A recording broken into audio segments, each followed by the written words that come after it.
اس امت میں 4 school of thought ہیں، لیکن اگر آپ اس کو نیرو ڈاؤن کریں تو اصل 2 ہی اسکول آف تھاٹ ہیں. پہلا اسکول آف تھاٹ ہے اصحاب الرائے کا. اصحاب الرائے میں 3 گروپ ہو گئے، حنفی، مالکی، شافعی، یہ سارے ایک پیج پر ہیں. اور دوسری طرف اصحاب الحدیث ہیں کہ جن میں حنبلی آتے ہیں. اب جس کا جو ذوق ہو وہ اس کو مان لے، اس میں کوئی یہ نہیں ہے، ان میں آپس میں کوئی جنگ و جدال نہیں ہے کہ اصحاب الرائے کہہ رہے ہیں کہ اصحاب الحدیث جہنمی، اصحاب الحدیث کہہ رہے ہیں کہ اصحاب الرائے سارے جہنمی. یہ سب ایک دوسرے کی عزت کرنے والے، ایک دوسرے کی شاگردگی کرنے والے ہیں. اگر کوئی شخص جدیدیت کے، رینٹ کارپوریشن کے اس میں دھوکے میں آ کر اس روایت کے خلاف جاتا ہے تو وہ کسی ایک کے خلاف نہیں بلکہ اسلاف امت کی پوری جماعت کے خلاف وہ بول رہا ہے اور ان سب کا دشمن ہے. اور جو شخص اس پورے گروپ کے تمام کے تمام اسلاف کے دشمن ہو اور ان کے خلاف بکواس کرے وہ کبھی بھی اہل سنت میں سے نہیں ہو سکتا. وہ رینٹ کارپوریشن والا ہو سکتا ہے، وہ کسی اور کا فرنٹ مین ہو سکتا ہے، لیکن وہ اہل سنت والجماعت میں کبھی نہیں ہو سکتا. تو پلمبرزم شیطان کا راستہ ہے اور رحمان کا راستہ وہ ہے کہ جو روایت سے ہوتا ہوا ہم تک آیا ہے، روایت کے تسلسل کو جو شخص اس کو لے کر کھڑا ہوا ہے وہ رحمان کے راستے پر ہے. یعنی اگر انجینئر مرزا یہ کہتے کہ بھائی میں جو ہوں سلفی ہوں، بھائی میں بریلوی ہوں، یا میں فلاں ہوں، کوئی بات نہیں، ہم ان کے خلاف کبھی بات نہ کرتے. اس طرح کے بہت سارے لوگ ہیں، لیکن جب وہ یہ کہتے ہیں کہ میں روایت کے خلاف ہوں اور میں دراصل یعنی آگے جیسا آ رہا ہے ان کے، چاہے وہ زبانی طور پر نہ کہیں لیکن ان کے الفاظ سے جو چیز واضح ہے وہ یہ کہ وہ ایک ٹریڈیشنلسٹ نہیں ہے بلکہ ایک ماڈرنسٹ، بلکہ پکے ہارڈ کور سیکولرسٹ ہیں. دیکھیں نا یہ سارے مفتی جمع ہو کے بیٹھے نہیں کہہ رہے روایت سے ہٹاؤ ہے. میں نے ان کو چیلنج کیا ہے 100 نہیں، ایک عقیدہ میرا ایسا بتاؤ جو امت کی مین سٹریم میں کبھی نہ کبھی کسی مکتب فکر کا عقیدہ نہ رہا ہو اور وہ آج ایگزسٹ کر رہے ہیں. آپ کا تو بہرحال کسی فرقے سے کوئی تعلق نہیں ہے، لیکن اس کے باوجود جو مسلمانوں کی علمی روایت ہے، ایک ٹریڈیشن چلا آ رہا ہے، محدثین کی روایت ہے، فقہا کی روایت ہے، تصوف کی روایت ہے، تو کیا ان روایات کے اندر آپ خود کو کسی روایت میں پلیس کرتے ہیں؟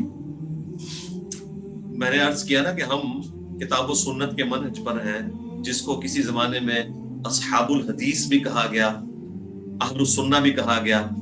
ہم نے یہ تمام جو بعد میں نام ایڈ ہوئے ان کو ہٹا کے دوبارہ سے امت کو رسول اللہ کے ساتھ جوڑا صلی اللہ علیہ وآلہ وسلم. فکر تو وہی ہے یہ، یعنی ہم کتاب اللہ کو حجت مانتے ہیں، سنت کو حجت مانتے ہیں، اور اس کے بعد اجماع امت کو.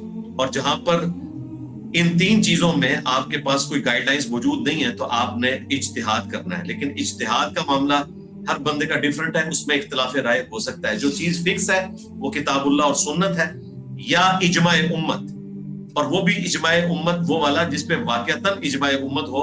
بند کمرے میں 3-4 نظراتی کونسل کے مولوی بیٹھ کے اجماع امت نہ کر لیں، اس کو ہم اجماع امت نہیں مانتے. کیونکہ جو مولوی بیٹھے ہیں ان میں سے آدھا سے زیادہ مولویوں کا طبقہ وہ ہے جن کو دوسرے آدھوں کے بزرگوں نے کافر اور مرتد واجب القتل ڈکلیئر کیا ہے. اس اجماع امت کی بات نہیں کر رہے. اور اس کی اصل وہ حدیث ہے سنن نسائی کے اندر، سیدنا عمر فاروق رضی اللہ تعالیٰ عنہ نے قاضی شریح کو خط لکھا، اور یہ روایت مصنف ابن ابی شیبہ میں بھی موجود ہے. اس میں انہوں نے کہا کہ جب بھی تجھے کوئی مسئلہ درپیش ہو تو سب سے پہلے کتاب اللہ میں تلاش کرنا، کتاب اللہ میں نہ پاؤ تو پھر سنت رسول میں تلاش کرنا صلی اللہ علیہ وآلہ وسلم. اس میں بھی نہ پاؤ پھر دیکھنا کہ امت نے کس چیز کو ایکسیپٹنس دی ہوئی ہے اجماع کے طور پر، اس کو ایکسیپٹ کر لینا. اور اگر اس میں بھی نہ پاؤ تو پھر تمہاری مرضی ہے اجتہاد کر لو. اور سیدنا عمر نے کہا کہ اگر نہ کرو تو بہتر ہے، یعنی اس لیول تک آنے کی ضرورت ہی نہیں ہے. یہاں تو پورا دین ہی انہوں نے اجتہاد بنا دیا ہے نا. سیدنا عمر کہتے ہیں آخری درجے میں اجتہاد کو اوائڈ کرو کہ اس سے بغیر ہی کام چل جائے. اور میں آپ کو بتاؤں آج بھی میجورٹی چیزوں میں مسئلہ کتاب و سنت اور اجماع امت سے ثابت ہو جاتا ہے. خام خواہ مختلف مکاتب فکر نے اپنے بزرگان دین یا ائمہ کرام کے سر یہ سیرا سجایا ہوا ہے کہ یہ ان کی کوئی خدمت ہے، حالانکہ وہ اجماع امت سے ثابت ہے. مثلا حنفی کہتے ہیں کہ جی یہ بھینس کو امام حنیفہ نے حلال کیا. ہم کہتے ہیں اللہ کے بندو امام حنیفہ سے پہلے بھینس دنیا میں موجود تھی، مسلمان استعمال کرتے تھے. سیدنا عمر کے دور میں مسلمانوں کی حکومت مصر تک پہنچ چکی بھی تھی اور بھینس وہاں موجود تھی، تو بھینسیں مسلمان استعمال کرتے تھے. اللہ کے فضل سے حضرت عمر کے دور میں ہی بھینسوں کا دودھ پیا جاتا تھا، یہ سب کچھ ہوتا تھا. امام حنیفہ کے تو ابھی والد صاحب بھی شاید پیدا نہ ہوئے ہو اس وقت کی یہ بات ہے. یہ اجماع امت سے بھینس حلال ہوئی ہے، یہ بہیمۃ الانام ہے. اور امام ابن المنذر نے جو 30ویں صدی ہجری میں بہت بڑے اہل سنت کے امام ہیں، انہوں نے 750 مسائل ایسے لکھے ہیں. چھوٹی سی کتاب ہے کتاب الاجماع، ہماری ویب سائٹ ahlsunnatpark.com پہ رکھی ہوئی ہے. میں نے کافی ساری ویڈیوز میں اس کو ڈسپلے کروایا. 750 مسائل انہوں نے نقل کیے ہیں جس پہ اجماع امت ہے. ان میں سے ایک یہ بھینس والا مسئلہ بھی ہے کہ اس پہ اجماع ہے کہ بھینس زکوٰۃ کے معاملے میں گائے کے حکم میں داخل ہے. اب مجھے بتائیں اس کو خام خواہ امام حنیفہ کے متھے مارنا یا کریڈٹ دینا یہ زیادتی والی بات ہے. تو اکثر مسائل اجماع امت سے ثابت ہو جاتے ہیں. کتاب و سنت میں جو مسئلہ نہیں بھی ملتا وہ اجماع امت سے ثابت ہو جاتا ہے, اور اجماع قیامت تک جاری ہے, یہ رک نہیں گیا. مثلا میں آپ کو اس زمانے کا بہت بڑا اجماع بتاتا ہوں جو بظاہر کتاب و سنت کے خلاف نظر آتا ہے لوگوں کو, کیونکہ بخاری مسلم میں تو احادیث ہے کہ آپ نے امام کے آنے کا انتظار کرنا ہے, جب امام آئے گا تو اقامت کہی جائے گی. لیکن آج تو مسلمان ایسا نہیں کرتے. مسلمان دیکھتے ہیں کہ آج ظہر کی نماز کا ٹائم 1:30 پہ ہے, امام آئے یا نہ آئے 1:30 پہ اقامت ہو جائے گی, نائب امام نماز پڑھائے گا, نائب نہیں ہوگا کوئی اور بندہ آگے ہو کر پڑھائے گا. اس کی وجہ یہ ہے کہ ٹائم قیمتی ہے, لوگوں کے پاس بڑی مشکل سے ٹائم مینجمنٹ ہے, تو اب لوگ اماموں کا انتظار نہیں کرتے. لیکن بخاری مسلم اٹھا کے دیکھیں, صحابہ اکرام تو بعض اوقات آدھا گھنٹہ نبی علیہ السلام کا انتظار کرتے تھے, اور یہی ٹریڈیشن رہی. بعد میں خلفائے راشدین ان کا بھی انتظار کیا جاتا تھا کہ چونکہ وہ امام ہے, سیاست کے بھی امام ہیں اور دین کے بھی امام ہیں, وہ آ کے امامت کروائیں گے. لیکن امت نے اجماع کر لیا کہ گھڑی پہ نماز کا ٹائم فکس کر دیا. یہ وہ اجماع امت ہے جو پوری امت نے ایکسپٹ کر لیا, اور کسی نے اس کو بخاری مسلم کی احادیث کے منافی نہیں سمجھا. تھیم کو فالو کیا ہے کہ بیسیکلی لوگوں کی سہولت ہم نے دیکھنی ہے. اسی طریقے سے نبی علیہ السلام کی جو عمومی عادت ہے وہ عشاء کی نماز لیٹ پڑھانا ہے, بخاری مسلم میں آتا ہے. لیکن آج امت نے اجماع کر لیا ہے اس کے اوپر کہ جیسے ہی عشاء کا وقت داخل ہو پریفریبل یہ ہے کہ عشاء پڑھا دی جائے. ایون وہ لوگ جو کہ اہل الحدیث کہلاتے ہیں وہ بھی پڑھ لیتے ہیں. آپ سعودی عرب میں جائیں تو مغرب کی اذان ہوتی ہے ایگزیکٹلی 1:30 کے بعد, ایگزیکٹلی 1:30 کے بعد عشاء کی اذان ہوتی ہے. تو وہ اس سنت کو تو فالو نہیں کر رہے. نبی علیہ السلام نے تو لیٹ نائٹ نماز پڑھائی ہے, وہ کہتے ہیں نہیں ہم نے امت کی آسانی دیکھنی ہے. تو امت نے کئی معاملات میں آسانی اختیار کر لی ہوئی ہے. تو یہ اجماع جو ہے وہ قیامت تک جاری ہے. جی, یعنی کہ جو میں سمجھا ہوں آپ کا منہج قرآن سنت اور اجماع اس کے بعد اجتہاد ہے. لیکن آپ کا یہ اسکول آف تھاٹ سننے کے بعد بھی اگر کوئی پھر سے آپ کو معتزلہ کے ساتھ ریلیٹ کرے کہ جیسے معتزلہ آئے تھے ان کی تحریک ختم ہو گئی, ویسے ہی علی بھائی کی ابھی تحریک چل رہی ہے, کچھ عرصے کے بعد یہ بھی ختم ہو جائے گی ان کا, کیونکہ ان کا ٹریڈیشن سے کوئی تعلق ہے ہی نہیں, مسلمانوں کی علمی روایت سے کوئی تعلق ہے ہی نہیں. تو ایسے لوگوں کو آپ کیا کہنا چاہیں گے؟ ان کو میں کہوں گا کہ آپ اپنی وشفل تھنکنگ میں رہیں, اور ہمیں بڑی خوشی ہے کہ آپ لوگ یہی سمجھتے رہیں. جب 2008 میں نے ایک چھوٹی سی بیٹھک میں جس میں مشکل سے 20 بندے بیٹھتے تھے, وہ بھی جڑ کے ہی ہو, ٹھیک ہے, زمین کے اوپر کام شروع کیا تھا. اس وقت مجھے تو نہیں پتا تھا کہ اللہ تعالیٰ نے مجھے ان فرقوں کے اوپر مسلط کرنا ہے. وہ کسی نے میری ویب کیم کے ذریعے ایک ویڈیو بنا لی, وہ یوٹیوب پہ چڑھا دی, اور آہستہ آہستہ اس طریقے سے کام شروع ہوا. تو اگر یہ سمجھتے ہیں کہ اس طریقے سے یہ ختم ہو جائے گا تو بہت اچھی بات ہے, ان کو یہی سمجھنا چاہیے. لیکن پریکٹیکلی اس وقت یہ ہے کہ الحمدللہ اس دعوت حق نے گراس روٹ لیول کے اوپر تمہارے سارے فرقوں کا جنازہ نکال کے رکھ دیا ہے. میں نہیں کہتا کہ علماء کا جنازہ نکالے, علماء تو پہلے ہی ان کا جنازہ پڑھا جا چکا تھا, وہ تو ایک زندہ لاشیں تھی جو پھرتی ہوئی نظر آ رہی تھی. ہمیں بھی پتہ ہے, مطلب ہم مولویوں کے سیٹ اپ میں رہے, تمہارے فرقوں کا جنازہ نکل گیا. اور حالت یہ ہے کہ یہ پہلی دفعہ ہوا ہے اسلامک ہسٹری کے اندر کہ ایک شخص ایسا دعوت لے کر بلند ہوا ہے کہ سارے فرقے اپنے علماء سمیت اس پہ ٹوٹ پڑے ہیں, اور اپنی پبلک کو انہوں نے یہ بتایا ہے کہ یہ بندہ دجال سے بڑا فتنہ ہے اس امت کے لیے. اس کے باوجود ان کی کٹر پبلک نے اپنے علماء کو چھوڑ دیا سننے کے بعد.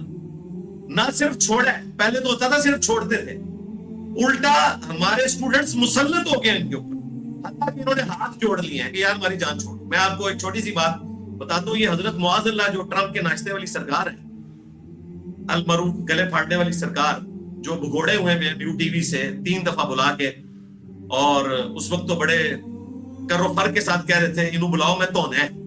تو جب میں دھلنے کے لیے آ گیا تو یہ بھاگ گئے. تو آپ کے پلیٹ فارم سے ابھی بھی میری آفر موجود ہے, اور یہ آفر قیامت تک کے لیے انشاءاللہ تعالی. تو یہ حضرت معاذ اللہ کے ایک بڑے کٹر قسم کے چاہنے والے تھے کراچی میں. انہوں نے جب میری بنو امیہ سے متعلق بخاری مسلم کی احادیث اور یہ سب کچھ دیکھا تو وہ لاہور آئے, حضرت معاذ اللہ سے ٹائم لیا, اور ان سے ایک ایک چیز ڈسکس کی کہ یار یہ کچھ لکھا ہوا ہے سب کچھ. تو اس اعتبار سے تو انجینئر صاحب بالکل درست کہہ رہے ہیں, اصل اہل الحدیث تو انجینئر صاحب ہیں. تو انہوں نے ایسا سچ اگلا جو نشے کی حالت میں جرنیلوں کے منہ سے بھی نکل جاتا ہے, سیاستدانوں کے منہ سے بھی نکل جاتا ہے. وہ اپنے مولوی پن کے نشے میں مبتلا تھے. انہوں نے کہا یار سچی بات کریں, امام بخاری امام مسلم بھی رافضی ہو گئے تھے آخری وقت, لیکن ہم اپنے عوام کو بتا نہیں سکتے, یہ ہمیں ممبروں سے اتار کر نہ گھسیٹیں گے. تو معاذ اللہ یہ تو نے بات یاد رکھنی ہے انشاءاللہ. تجھے اور تیرے ماننے والے جو علماء ہیں, تم لوگوں کو ممبروں سے اتار کر, میں نہیں کہتا گھسیٹا جائے گا, خود بخود تم گھسٹ کے نا اپنے گھروں میں جا کے بیٹھو گے, کیونکہ تم نے دھوکہ دیا ہے. تم نے آوازیں لگائی مکے اور مدینے کے نام پر, لیکن پھینکیے جا کے ابن تیمیہ کے قدموں میں, ٹھیک ہے, احمد بن حنبل کے قدموں میں, ٹھیک ہے. تم لوگوں نے چندے بٹورے ہیں دین کے نام کے اوپر, لوگوں کو دھوکہ دیا ہے. ہم نے الحمدللہ آواز بھی مکے مدینے کی لگائی ہے, اور مکے مدینے کے علماء کے آگے جا کے نہیں پھینکا, رسول اللہ کے قدموں تک پہنچایا لوگوں کو الحمدللہ. تو میں نے پہلے بھی عرض کیا تھا, اس وقت لوگ میری بات کو سیریس عام لوگ نہیں لیتے تھے, لیکن اللہ بھلا کرے پیر افضل قادری صاحب کا, ان کو اسی وقت سمجھ آ گئی تھی. انہوں نے ویسے تو میرے سر کی قیمت نہیں رکھی تھی, انہوں نے کہا تھا انسانی ہسٹری میں اتنا بڑا کوئی فتنہ نہیں آیا. ان کو پتہ چل گیا تھا کہ یہ وہ دعوت ہے جو سپر سیڈ کر گئی ہے. مجھے بتائیں, کل تک عبد القادر جیلانی کا نام لوگ وضو کر کے لیتے تھے, ادروائز جو ہے وہ مر جایا کرتے تھے یا ان کے بال ٹوٹ جاتے تھے. آج عبد القادر جیلانی کا پوسٹ مارٹم ہو رہا ہے کہ تم کہتے تھے کہ وہ مرغا کھاتا تھا اور ساتھ بیٹھا ہوا مرید جو ہے وہ دال کھا رہا ہوتا تھا اور مار ہونا شروع ہو گئی. آج میمز بن رہی ہیں عبد القادر جیلانی کی, اور اس میں عبد القادر جیلانی کا قصور نہیں ہے. اگر اس نے کیا ہے تو ٹھیک ہے, اللہ کو خود جواب دے ہوگا, ہمیں تو اس سے کوئی انٹرسٹ نہیں. ہم اسے ایک عالم دین سمجھتے ہیں جس طرح باقی علماء ہیں. وہ دین اس کے اوپر نہیں کھڑا ہوا, دین تو کھڑا ہوا ہے محدثین کی کتابوں کے اوپر. تو عبد القادر جیلانی نے اگر یہ حرکت کی ہے تو اب لوگ کہہ رہے ہیں کہ جی بخاری مسلم میں لکھا ہے نبی اسلام نے تو پیٹ پہ پتھر باندھے ہوئے تھے. آپ تو صحابہ کرام سے زیادہ فاقہ کشی کرتے تھے. یہ کون سا عبد القادر جیلانی ہے جو دعویٰ یہ کرتا ہے کہ میں رسول اللہ کے پیٹرن پہ ہوں اور مرغے پھاڑتا ہے خود اور مریدوں کو دالیں کھلاتا ہے؟ نبی اسلام نے تو یہ نہیں کیا. تو اس طرح لوگوں نے پوسٹ مارٹم کرنا شروع کیا ہے. اور اس طریقے سے ان کا جو شاہ بہاول حق ہے نقشبند, وہ مریدنیاں کیچ کر رہے ہیں, ٹھیک ہے. تو لوگ کہتے ہیں یار یہ کیا مطلب, اور پہلے یہی لوگ سبحان اللہ پڑھتے تھے اس کے اوپر, اور آج میم بناتے ہیں. اور آپ دیکھیں کئی بریلوی علماء کی ویڈیوز آئی ہیں کہ پیروں کے اپنے جو نسل میں لوگ ہیں وہ چھوڑ گئے ہیں اپنی پیری فقیری کو. اور میں آپ کو بتاؤں کئی ایسی گدیاں ہیں جن کے جو اس وقت گدی نشین ہے وہ ریورٹ ہو چکے ہیں عقائد کے پوائنٹ آف ویو سے.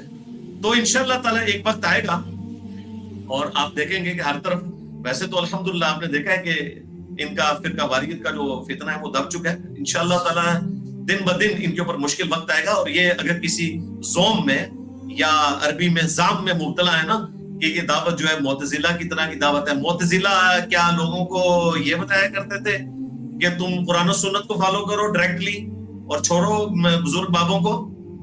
میں نے تو چیلنج کیا ہے, میں آج پھر کر رہا ہوں کہ میرا کوئی ایک عقیدہ ایسا بتاؤ. دیکھیں نا یہ سارے مفتی جمع ہو کے بیٹھے, نہیں کہہ رہے روایت سے ہٹا ہوا ہے. میں نے ان کو چیلنج کیا ہے 100 نہیں, ایک عقیدہ میرا ایسا بتاؤ جو امت کی مین سٹریم میں کبھی نہ کبھی کسی مکتب فکر کا عقیدہ نہ رہا ہو, اور وہ آج ایگزسٹ کر رہے ہیں. یہ نہیں کہ ختم ہو گئے. مثلا اگر یہ کہیں کہ جی فلاں عقیدہ تو خوارج کا تھا اور خوارج تو دنیا سے ختم ہو گئے, حالانکہ خوارج موجود ہیں جو کہتے ہیں سیاست معاویہ زندہ باد, ٹھیک ہے, تو وہ خوارج تو آج تک موجود ہیں اور ابو داؤد میں حدیث ہے قیامت تک خوارج رہیں گے. تو کوئی ایک عقیدہ جو مسلمانوں میں ایگزسٹ کرتا ہو اور میں نے اس سے ہٹ کے کوئی اور عقیدہ رکھا ہو, یہ ہو سکتا ہے کہ میرا کوئی عقیدہ جو ہے وہ اہل الحدیث کے جو علماء ہیں, یعنی میں اس سے مراد سلف نہیں لے رہا, آج کل کے ان کے قریب ہو, رفع الیدین کے پوائنٹ آف ویو سے آپ دیکھ لیں. کچھ ہو سکتا ہے میں جس طرح حیات النبی کے معاملے میں صرف ایک دنیاوی کا لفظ جو استعمال کرتے ہیں اس کو چھوڑ کے میرا حیات النبی پہ وہی عقیدہ ہے جو دیوبند اور بریلویوں کا ہے, لیکن دنیاوی زندگی نہ کہیں اور یہ بھی نہ کہیں کہ باہر نکلنا. اہل حدیث جو ہے وہ یا دیوبند کا مماتی گروپ جو ہے وہ بالکل ایکسٹریم پہ چلا گیا, میں ان کے ساتھ ایگری نہیں کرتا. تو میرا کوئی عقیدہ ایسا نہیں ہے جو کسی نہ کسی فارم میں ایگزسٹ نہ کرتا ہو. ایون حضرت معاویہ کے والد سے جو میرا عقیدہ ہے میں ان کو مسلمان سمجھتا ہوں, صحابی سمجھتا ہوں, رضی اللہ تعالیٰ عنہ کہتا ہوں. حالانکہ اہل تشیع ورسٹ ہے اس معاملے میں, میں ان سے پیچھے ہوں, تو اس سے ورسٹ عقیدہ پایا جاتا ہے. تو میں کبھی بھی امت میں کسی بھی معاملے میں کوئی ایک عقیدہ بھی ایسا نہیں رکھتا کہ میں امت سے باہر نکل گیا ہوں, اندر ہی موجود ہوں الحمدللہ.